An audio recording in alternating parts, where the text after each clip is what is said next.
everybody. Welcome to the Jerusalem Connection Alert Alert Report. I'm your host, Amy Zawi. Joining us today to co-host is our president, Shelley Neese. And we are joined by special guest, Ryan Lambert, an author, a teacher, and the founder of Bridge Builders Forum. The Bridge Builder Forum helps Jews and Christians better understand their respective faiths, the Bible, and each other through a historical and theological lens. Rather than viewing the two faiths as being in opposition, the forum focuses on re-nesting the New Testament, and specifically the Apostle Paul, back to its first-century Jewish context. Ryan joins us to discuss his book, The Weird Apostle, The Strange Jewish Mission of a Global Game Changer. Ryan, welcome to the program. We're so grateful to have you with us today. Amy and Shelley, it is a pleasure. Thank you so much. I'm looking forward to the discussion. You have a bit of a Paul obsession, and Yeah. and you've been obsessed with studying him for many years, and your book is evidence of that. What was it about this specific apostle that really grabbed a hold of you and wouldn't let or move your attention away from it? Where was that specific moment that you really thought, I need to dig into where the traditional Paul is that everybody understood, and dug into something that's deeper than what was the prevailing wisdom? Well, I can't think of a better way to sort of frame my interest in Paul. It is an obsession and probably to a fault. So that is a completely accurate way. I am obsessed with Paul, but I think it's mostly in a good way. But I think, when it comes right down to it, why am I, on a personal level, why am I so interested in Paul? Though I'm certainly interested on the implications of Paul well beyond myself, and I'll explain that. But for me personally, why I'm so drawn to Paul and have been for many, many years is just because my own story has some overlap with Paul. I mean, I am Jewish, and really for the last 25 years, I've lived at the intersection of Judaism and Christianity, and how do those things, what's the relationship between Jews and Christians, Judaism and Christianity? And so Paul has always been of great interest to me because he seems to me to be like the number one character and voice when it comes to how people understand the New Testament, Christianity, Judaism, the relationship. He's so important in that discussion. And I think a big reason also, Amy and Shelley, why I'm so passionate about Paul is that as I just sort of, dug deeper into Paul and his letters and his life and reading about him from a Jewish perspective and a Christian perspective, I came to really see that there is just tremendous value, and I would say in a really good way, benefits to understanding Paul in his Jewish and his Greco-Roman context. I think the traditional, familiar way that Paul has been understood largely creates a wedge and really burns a bridge between Jews and Christians and between Judaism and Christianity. But I came to see at some point along the way through a process of just studying and wrestling with Paul, as it were, that I think that Paul, if he is sort of reframed in less familiar terms, but more in terms in the world that was more familiar to him, his Jewish and Greco-Roman context, all of a sudden Paul is not the father of Christian anti-Judaism. All of a sudden Paul is not the chief source of replacement theology. All of a sudden the Jewish Saul didn't become the Christian Paul who sought to start a new religion. So all of those things, again, are very traditional, common ways of understanding Paul, but I think those ways need to be challenged, and that Paul can be reframed positively, not as a bridge burner between Jews and Christians, but as a bridge builder, respecting the differences, but also encouraging respect and unity, even though Jews and Christians are obviously persuaded differently about Jesus. So I guess that's my impassioned but tip of the iceberg answer as to why I'm so obsessed with Paul. I have a question. So, I mean, one thing about Paul, I lived in Israel for a little while in my early 20s. And I did hear from Jewish friends a lot, that would say, and we've all heard this, that Jesus didn't start a new religion. Paul started a new religion. So I even went through this own personal journey of almost like not reading Paul anymore and only reading Jesus, and trying to sort of see if there was enough life there, if there was enough meat there, only in the Gospels without Paul's letters, to live a Christian life and to move forward with the gospel. But I missed Paul and ultimately realized like what happened on the road to Damascus, even though we don't include that when we say like to share and accept the gospel, we're not including what happened to Paul on the road to Damascus as part of that. But every Christian has to accept that as a real and meaningful moment in Paul's life, that he received a personal revelation from Jesus. So, I mean, where do you just sort of put Paul in terms of to be a Christian and to follow Jesus? You can't exclude Paul, right? He has to be part of this and his theology. So how do you define the line between did he start a new religion or is he just essential to the very essence of Christianity? So I think let me try to address two parts of what you said. I think you're, first of all, foundationally, you can't ignore Paul. I mean, 13 of the 27, books of the New Testament are attributed to Paul. And then when we consider that, Paul is really the hero of Acts, half or more of Acts is dedicated to discussing his travel, his sermons, and all these kinds of things. Boy, if you ignore Paul, you're really ignoring the apostolic Jesus story that has been preserved and handed down through the New Testament and through church and Christian history. So I think that it's really, even though I understand fully that Paul can be exhausting and sometimes, whether it's Jewish students of Paul or, of course, Christians in pulpits and pews, sometimes you just need a little breather from Paul because, even within the New Testament itself, in 2 Peter 3, it says there are some things in Paul that are difficult to understand. So it's like canonized that Paul is hard. So sometimes it's nice to just maybe go to some sections of scriptures that are a little bit easy to digest. Like give me some Psalms, right? Something a little bit easier to digest and work with. But I think, again, as you know full well, you can't ignore Paul. And Paul, the stakes are so high with Paul because, right or wrong, the way that most Christians read their Bible is not from left to right, it's from right to left. And largely Paul, how they see Paul is how Christians and Christian theology largely formulates their view of the entire Bible. So, and when we just stop and think about the number of books that have been written and commentaries and sermons, Paul, I would say, even though he's a huge portion of the New Testament, I still think that he gets a disproportionate amount of attention when we consider the rest of the Bible is really important also. So Paul is a huge, huge deal, and we can't ignore him in this discussion on any level from any angle.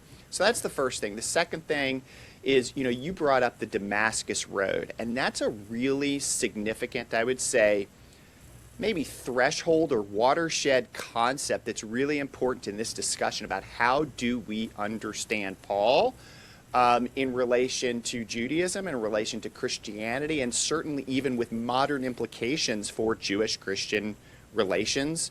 And I think that on the Damascus Road, of course, the traditional familiar story is that Saul the Jew set out from Jerusalem, and somewhere on the Damascus Road, he had an encounter with Jesus, and Paul, Saul the Jew became Paul the Christian. And even within that sort of assumed narrative is that, this whole idea, again, I just kind of alluded to it, but that, Paul had a name change to reflect his conversion. It's really interesting if you even go to most Bibles, and you turn to Acts chapter 11, which describes, this Damascus Road encounter. Most of the little headings over is it Acts 9 or Acts 11? I just had a weird. I should know that as an author on Paul. It's either Acts 9 or Acts 11. Anyway, the Damascus Road encounter. If you look at the little chapter heading, those little things are put there by the publishers of the Bible themselves to tell us what this chapter's about, at least in their thinking. And almost to no matter the translation, version, whatever, it's going to say something like Paul's conversion or the conversion of Saul or something like that.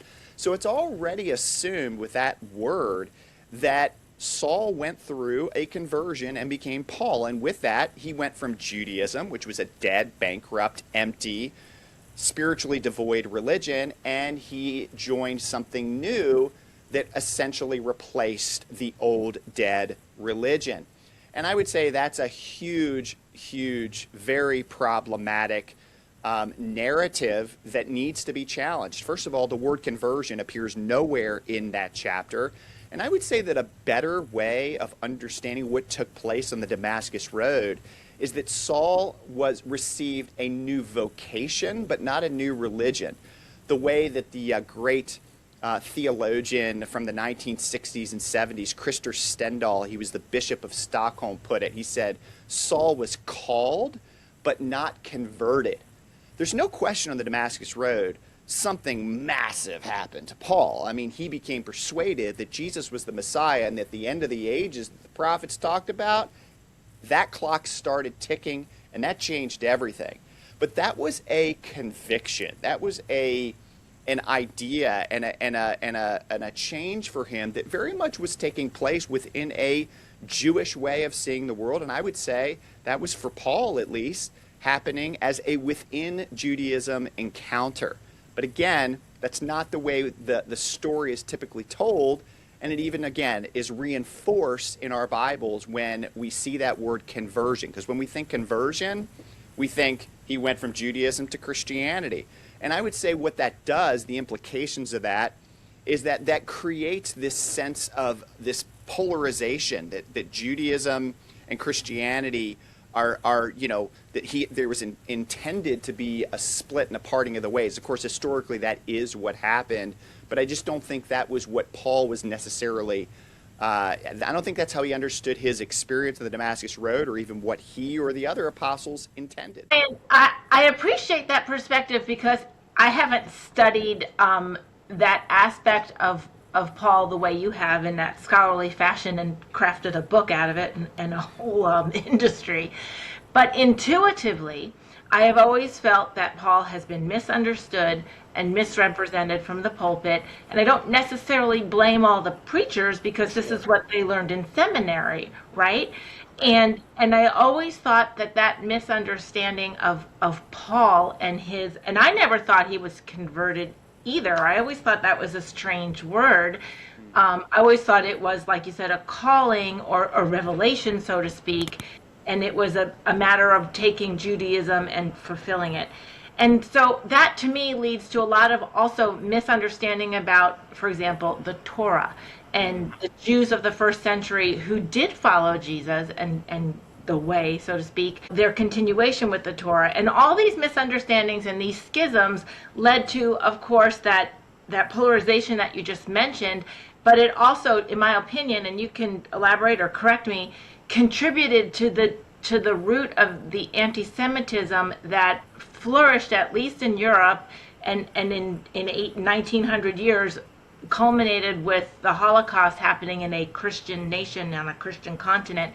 Can you elaborate a little bit on how this schism and this misinterpretation affected the church's view of Israel and the Jewish people, and how that's manifesting today, and how we can continue to sort of maybe correct or participate in correcting that vantage point?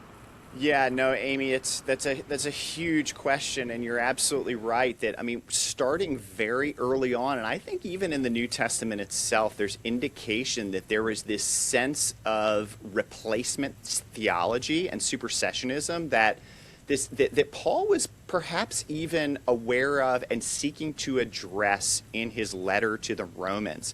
Because especially in Romans chapter 11, but we see it in other places in the letter, Paul talks about, he's writing very clearly multiple times in the letter, he's making it clear that this letter is written to non-Jewish, so in other words, Gentile Christ followers in Rome.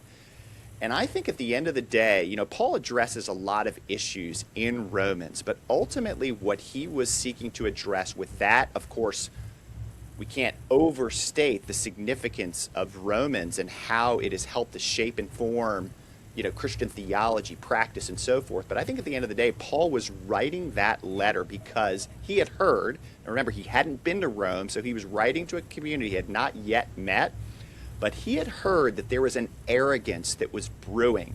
and a bit of a separation that was starting to take place between, very importantly, these new, formerly pagan Gentiles, these new Gentiles who had just come into the world of just recently become Christ followers and were now following, the God of Israel as opposed to the gods of the Greco-Roman, world, that some kind of an arrogance was beginning to creep in. And Paul was saying, that's why we see the language, don't be arrogant, don't be boastful. And he uses a lot of language, especially like if you look at the end of Romans 11, about showing mercy to one another and kindness. And if we really pay attention to the context here, this is a conversation, or at least the parties Paul has in mind as he's speaking to use a later term, he's speaking to Gentile Christians, but he's talking about their relationship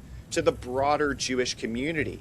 And he's saying, he's having to tell them and to reinforce, and I think he's trying to nip in the bud an arrogance, because I think that this assumption was coming in that, hey, we're the Romans, and now we've embraced, this messianic, figure, and we have all these, these benefits, rights, and privileges. And I think they were starting to get a little bit arrogant in that, and Paul was trying to stop that. Well, sadly, and for lots of reasons, and of course it's beyond the scope of this conversation for us to get into, that message, we don't know how the first recipients of Paul's letters actually received the message, but we do know how Paul was interpreted thereafter. Rather than encouraging Christian humility towards the Jewish community that was not persuaded largely, about who Jesus is, the way Paul was persuaded, rather than having a humble posture towards the Jewish community, the very thing Paul said don't do is how largely Christians began to relate to Jews and Judaism, and sort of this theology and this posture of separation and supersession, where sort of the Christ movement began to see itself as superior to Judaism and to the Jewish people, to where already in the 2nd century, you have the Bishop of Antioch, who had a significant position, saying, hey, it is monstrous to speak of Jesus Christ and to practice Judaism. And so already early on, you've got this wedge that's coming in. Again, very importantly, I think Paul was trying to stop that and was encouraging a bridge to stay in place between Jews and Christians. But again, there were lots of things that were going on. We've had the destruction of the temple and all kinds of issues and challenges that were going on that ultimately led to the infighting and the arguing between Jews and Christians. But, by the 4th and 5th centuries, you have a true parting of the ways. But, I don't think things had to go that way, Amy and Shelley. I think that there could have been those differences without the hostility. And I think ultimately that's what Paul was encouraging. But it just didn't, for lots of reasons, that's not the message that was received and passed on. Mm-hmm. I know Christian Zionists are always asked, why do you support Israel? And I think people always expect the Genesis 12:3 answer, that it's to receive blessing. But I'm always thinking of Romans 3 and just like, no, we've already been blessed by the Jewish people. We don't support Israel to receive God's blessing. We support Israel because we have already been blessed through the Jewish people. And like Paul says, they are the custodians of God's word. We have the law and the prophets because of them and our Messiah. But where do you, so in your book, you, in snippets, like I'm always, I love to just suss out the writer's actual story. So it's a theological book, but you tell your own story throughout parts of it. And so you share that you became a Christian, as someone who grew up Jewish, and you started to keep the Torah and keep the laws and commandments that you felt were beholden on you as a Jewish person. And that was not really received well in one of the churches you were at, I think is a Yeah. story that you share. So can you just tell that, and also just how did that moment influence what you do now and the message that you're sharing?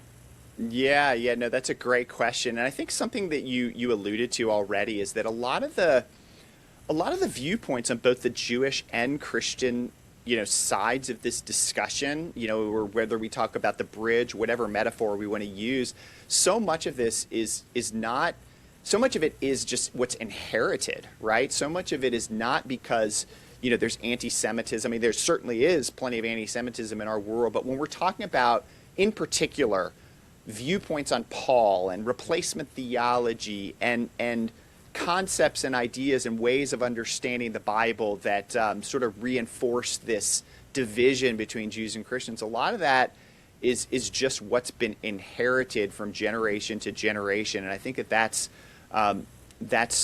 really, really important. But yeah, for me, I have a really interesting winding journey.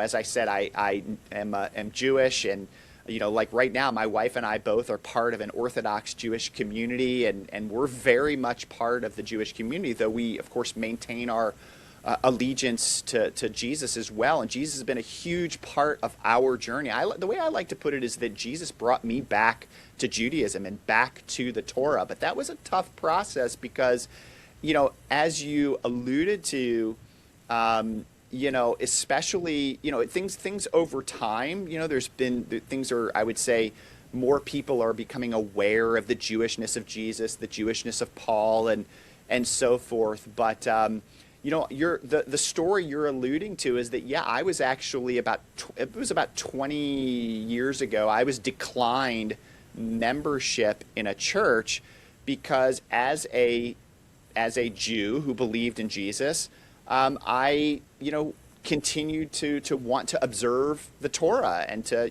keep Shabbat. And it's not like I was living an Orthodox Jewish lifestyle or anything like that. It's just, kept kosher and celebrated the Jewish holidays and Shabbat and things like that. And those things continue to be, really significant to me. And so, the way a lot of churches sort of, the attitude or sort of their position is, it's okay if you're a Jew, but just don't act so Jewish, in this community. And so I understand. I don't think that church necessarily, or other churches that maybe would make similar, similar decisions. I think in some sense they were trying to protect their community and sort of their convictions, and they were guarding the gate against what they felt was something that was deviant. To be a Jewish Christ follower and still keep the law, they didn't really have a category for that, because in their minds, again, they had inherited and embraced a traditional Christian theology which said that, hey, the Torah has been done away with. And not that the Torah is still the Word of God. They would absolutely say, and is an important part of the Bible, but they would say, as standard Christian theology still would say largely, that the Torah no longer it no longer is operative for Jews or Gentiles in any way, shape, or form, as far as what walking in obedience and faithfulness looks like. And so yeah, even though that was a hard thing to go through, as I sort of tried to interpret and understand what happened to me personally there, I get it.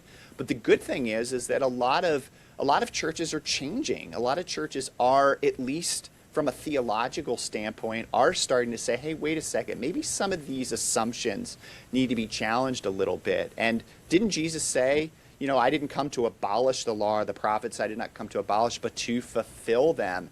And, also as Paul is being reappraised in more Jewish terms and so forth, some of these ideas, again, are being reconsidered. And I think that a lot of Christians on every level, on the academic level, in pulpits and pews, are saying, hey, the Torah was not a problem that Jesus or Paul came to solve. They were solving other problems, but the Torah is good, and it's still certainly, we see even in Acts that, Paul, I think Luke in Acts is bending over backwards to show that Paul continued not just to identify as a Jew, but as like a Torah observant Jew. And so I think that all of that is really important and can help on so many levels in practical ways today. I think this can help. The reality is there's lots of Jews in churches, and so I think it's important for Jewish identity in churches to be valued, but also just even in the way Christians understand Judaism and the Torah, and that it's not.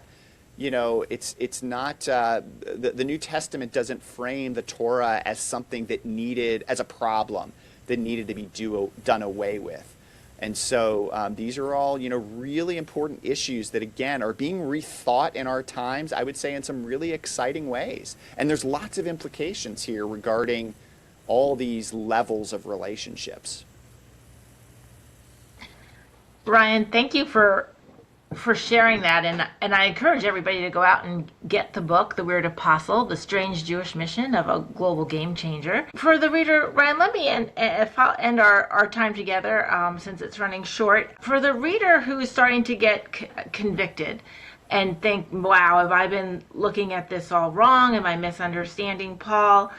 What is it you want us to know, or that reader trying to discover more and learn more truth and that context? What is the most important part of Paul's identity or his teaching that you would suggest that we look at first, or just dig into first, so that we can go through this process? You said you had a long and arduous process, but maybe using that as a facilitator for us to maybe move along it quickly to reevaluate who Paul is.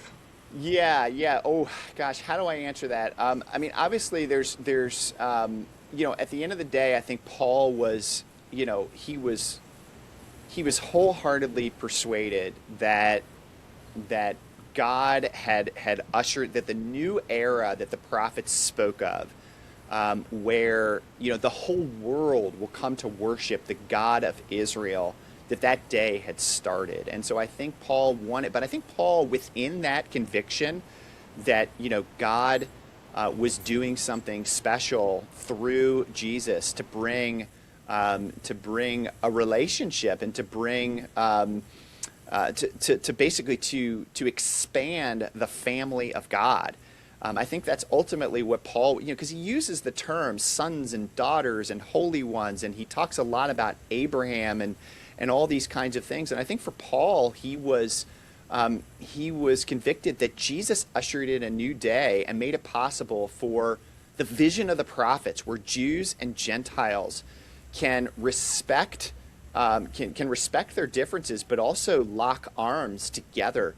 I think Paul really wanted the world to see that message. But I think also, again, within Paul, when it comes to this specific issue of which is basically how I'll try to answer your question, I think what Paul really wanted people to see is that there's room for difference, and we have to leave room for the mystery of God and how God is working out all of these issues regarding Jews and Christians, Judaism and Christianity. I mean, Romans 11 again, which I think is the sort of the culmination or the high point of his letter.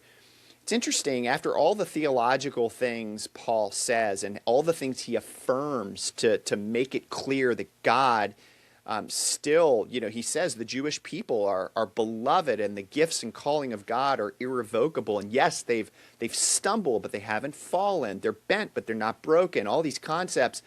I think where Paul ends it, he doesn't really solve and answer all of our questions. He ends with worship. He ends with mystery in the very final verses of Romans 11. So I think that, something I think Paul was emphasizing that's a good message for us today is for us to go hard after God, but also leave room and to show mercy, patience, and kindness towards maybe people who see things a little bit differently. And I think that's something that's a really good message for us today. Thank you, Ryan. Can you tell us what is the available resources that you have so that our network can access them? Tell us about the Building Bridges Forum. Yep. It's Facebook, YouTube, podcast, website, and what's next, and where we can go to learn more.